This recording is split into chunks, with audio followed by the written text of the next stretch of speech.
నమస్తే, welcome to Suman TV. నేను మీ Suman TV Usha.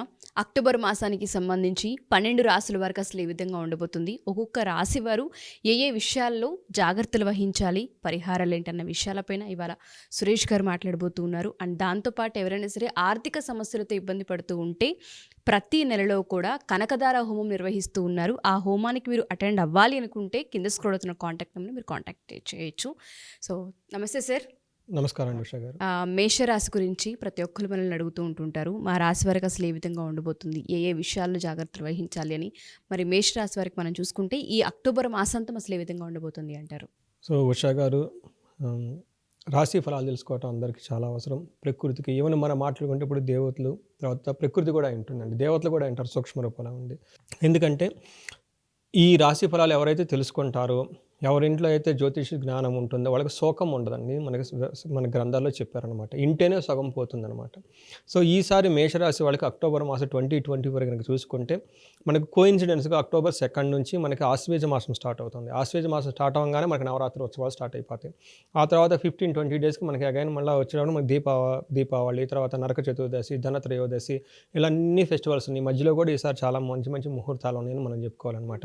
ఈ ప్రకారంగా చూసుకుంటే ఎంత పవిత్రమైన మాసం మేషరాశి వాళ్ళకి ఎలా ఉందో మనం చూద్దాం. మేషరాశి వాళ్ళు అనగానే మనకి అశ్విని 1, 2, 3 పాదాలు, భరణి 1, 2, 3 పాదాలు, 1, 2, 3, 4 పాదాలు, కృతిక ఫస్ట్ పాదం, ఇవన్నీ మనకి మేషరాశి కింద వస్తాయి.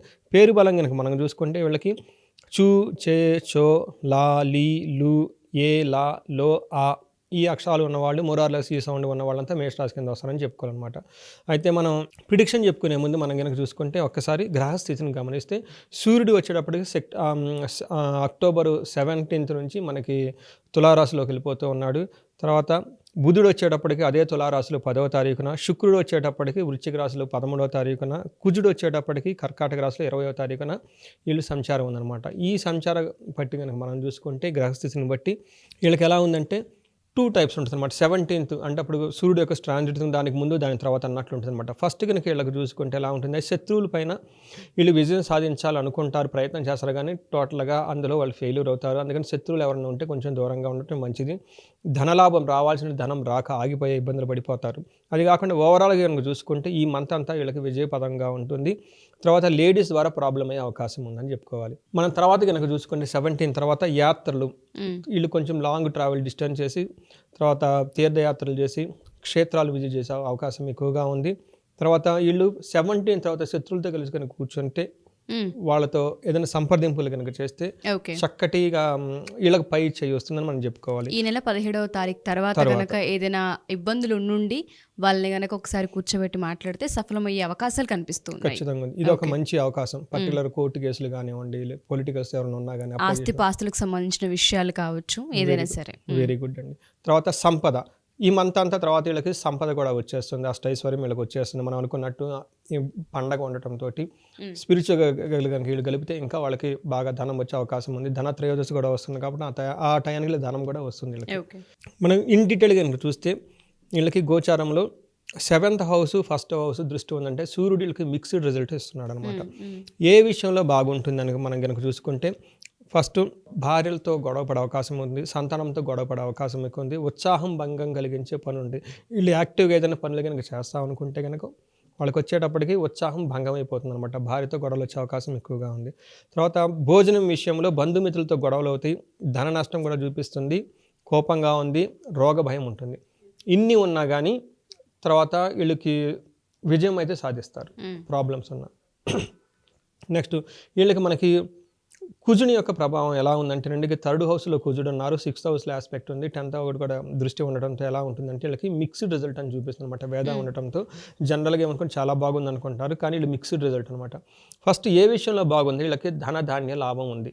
ఇది కూడాను 20th నుంచి 30th వరకు మంత్ ఎండ్లో మనం చెప్పుకున్నట్లు ఇందాక సూర్యుడు వాళ్ళకి అదే టైంలో సపోర్ట్ చేస్తున్నారు. 7th తర్వాత వీళ్ళకి కుజుడు కూడా వీళ్ళు 20th తర్వాత వీళ్ళకి సపోర్ట్ చేస్తున్నారు. మంత్ అండ్ 10 days చాలా బాగుంటుంది. వీళ్ళకి కీర్తి ప్రతిష్టలు వస్తాయి, ధనలాభ్యం ఉంటుంది, మనసుకు సుఖం ఉంటుంది, పుణ్య కార్యాలు బాగా చేస్తారు. అది మీన్స్ పండగలన్నీ బాగా చేస్తారు, వివాదరహితంగా శత్రుపీడ లేకుండా ఉంటారు, అన్ని విధాలా అనుకూలంగా ఉండి పనులన్నీ టకాటకా అయిపోతాయి. ఓకే. అయితే కొన్ని విషయాలు వీళ్ళకి కొంచెం ప్రాబ్లం ఉంది. పర్టికులర్గా ఉద్యోగం విషయంలో కార్యభంగం అయ్యి, అంటే టయానికి అన్నం తినకుండా కొంచెం అటు ఇటు ఓవర్గా తిరిగే అవకాశం కూడా కనిపిస్తుందని మనం చెప్పుకోవాలన్నమాట. ఓకే. తర్వాత ఇంక ఈ విధంగా చూసుకుంటే వీళ్ళకి 11th హౌస్లో కనుక మనం చూసుకున్నట్టు ఇందాక చెప్పుకుంటే ఆర్థిక అభివృద్ధి అన్ని విషయాల్లో బాగుండి చక్కగా ఉంది. శుక్రుడు వీళ్ళకి చాలా మంచి చేస్తూ ఉన్నాడు అని చెప్పుకోవాలన్నమాట. వీళ్ళు ఏ విధంగా మంచి చేస్తున్నాడు, వీళ్ళు 13వ తారీఖు నుంచే బాగుంటుంది. 13వ తారీఖు నుంచి మంత్ ఎండ్ వరకు చాలా బాగుంటుంది వీళ్ళకి. ఇందులో ఫస్ట్ వచ్చేటప్పటికి సంసార సుఖం, ఫ్యామిలీ రిలేటెడ్ మ్యాటర్స్ చాలా బాగుంటుంది, కీర్తి చాలా బాగుంటుంది, గౌరవం బాగుంటుంది, ధనలాభం ఉంటుంది, రాజదర్శనం అంటే ఐఫై అఫీషియల్స్ని అంతా వీళ్ళు కనెక్ట్ చేయి వాళ్ళతో చక్కగా కావాల్సిన విషయాలన్నీ మాట్లాడుకొని వాళ్ళకి కావాల్సిన పనులు వాళ్ళ ద్వారా చక్కగా చేయించుకుంటారు, బంధువులతో బాగుంటుంది, మహాసుఖంగా ఉంటుంది. అలానే రెండో ఇంట్లో వాళ్ళకి దృష్టి ఉండటంతో స్త్రీలతో ఆనందంగా గడుపుతారు, భార్య వాళ్ళని చక్కగా సుఖం ఉంటుంది, కీర్తి, తర్వాత వస్త్ర లాభము, ఆర్థిక లాభము, బహుమతులు కొనటం, తర్వాత గిఫ్ట్లు వీళ్ళు కొంటారు, మళ్ళీ వీళ్ళకి వేరే వాళ్ళకి గిఫ్ట్లు ఇస్తాం, తర్వాత కుటుంబ వృద్ధి, సుఖము, ధన లాభం ఇవన్నీ చూపిస్తున్నాయి అని చెప్పుకోవాలన్నమాట. ఈ ప్రకారంగా కనుక చూసుకుంటే మేషరాశి వాళ్ళకి ఆల్మోస్ట్ ఒక 70-80% చాలా బాగుందని మనం చెప్పుకోవాలి. ఈ మాసాంతం కనుక మనం చూసుకుంటే చాలా కలిసి వచ్చే అంశాలే మనకు అందులో కనిపిస్తూ ఉన్నాయి. అంగగోచారం అని ఒక కాన్సెప్ట్ ఉందండి, అది నక్షత్రం వైజ్ ఇంకా డీటెయిల్డ్ ఇన్ఫర్మేషన్ మనకు వస్తుంది. అశ్విని నక్షత్రం వాళ్ళు కనుక చూసుకుంటే 2 విషయాల్లో బాగలేదు, 2 విషయాల్లో చాలా బాగుంది. ఫస్ట్ బాగలేని విషయాల్లో గొడవలు అయ్యే అవకాశం ఎక్కువగా ఉంది కాబట్టి సహనంగా ఉండి తప్పించుకోవటం ఉత్తమం గొడవ పడేదానికంటే. ఆ గొడవలో ఉపయోగం ఏమి ఉండదు. తర్వాత హెల్త్ విషయంలో కొంచెం కాంప్లికేటెడ్గా ఉంది కాబట్టి జాగ్రత్తగా హెల్త్ని కాపాడుకోవాలి. ఫైనాన్షియల్గా కొంచెం మొదట్లో టఫ్గా ఉంటుంది కానీ మంత్ ఎండ్ పైచని అయిపోతుంది. తర్వాత ఏ విషయంలో బాగుందని మీరు చూసుకుంటే ధనప్రాప్తి, వీళ్ళకి విశేషమైన ధనప్రాప్తి వచ్చే అవకాశం ఉంది. 17 తర్వాత రాజ్య లాభం, ప్రమోషన్స్ వచ్చే అవకాశం ఎక్కువగా ఉంది. సో వీళ్ళకి గవర్నమెంట్ అఫీషియల్స్ కానీ ఎక్కడైనా కానీ ఆగిపోయి ఉంటే ఈ టైంలో వాళ్ళకి మంచి ప్రమోషన్స్ వచ్చే అవకాశం ఉంది. ఇది అశ్విని నక్షత్రం వాళ్ళకి. అదే భరణి నక్షత్రం వాళ్ళకి మనం చూసుకుంటే వీళ్ళకి విశేషమైన రాజ్య లాభం, ప్రమోషన్స్ వచ్చే అవకాశం ఎక్కువగా ఉంది. తర్వాత ధనప్రాప్తి ఎక్కువగా ఉంది కానీ ధనం టయానికి అంతకు ఇబ్బంది కూడా పడిపోతారు కానీ చివరిలో ధనం వస్తుంది. కలహం, అనవసరంగా గొడవలు పడే అవకాశం ఎక్కువగా ఉంది. కృతికా నక్షత్రం వాళ్ళకి కనుక మనం చూసుకుంటే వీళ్ళకి 2 విషయాల్లో బాగుంది, 2 విషయాల్లో బాగలేదు. ఏ విషయంలో బాగలేదంటే రోగం, హెల్త్ రిలేటెడ్ విషయం కొంచెం కాంప్లికేటెడ్గా ఉంది, జాగ్రత్తగా ఉండాలి. తర్వాత ఏదో ఒక పనిలో వీళ్ళు సందిగ్ధతో ఉండి సరైన డెసిషన్స్ తీసుకోలేక ఏం చేయాలో అర్థం కాక తబ్బంది పడిపోయే అవకాశం ఎక్కువగా ఉంది కాబట్టి పెద్దవాళ్ళని సంప్రదించి వాళ్ళ కనుక ఆశీస్సులతో వాళ్ళ దగ్గర సలహాలు తీసుకుని చేస్తే విజయం వచ్చేస్తుంది. తర్వాత వీళ్ళకి రాజ్య లాభం, ఎవరైతే కనుక ప్రమోషన్స్ అనుకుంటున్నారో వాళ్ళకి ఖచ్చితంగా ఫేవరబుల్ అయిన టైం ఉంది. తర్వాత వీళ్ళకి విశేషమైన ధనం కూడా వచ్చే అవకాశం ఎక్కువగా ఉంది. సో కలహము, రోగము ఈ విషయాలు జాగ్రత్తగా ఉంటే కృతికా నక్షత్రం వాళ్ళు కూడా చాలా బాగుందని మనం చెప్పుకోవాలన్నమాట. ఇంకా మనకి మృత్యు నక్షత్రాలు అని చెప్పేసి కొంతసారి అందరికి కదండి కొంతమందికి ఎఫెక్ట్ అవుతుంది. ఇందులో ఎక్కువగా ఎఫెక్ట్ అయ్యే వాళ్ళు అంత ఎక్కువగా ఏం లేరు. ఓవరాల్గా చూస్తే బాగుంది, అంతా బాగుంది, అంతా బాగుంది. కంబైన్ కనుక చూస్తే ఈ నక్షత్రం వాళ్ళకి 70-80% మేషరాశి వాళ్ళకి చాలా బాగుందని మనం చెప్పుకోవాలి.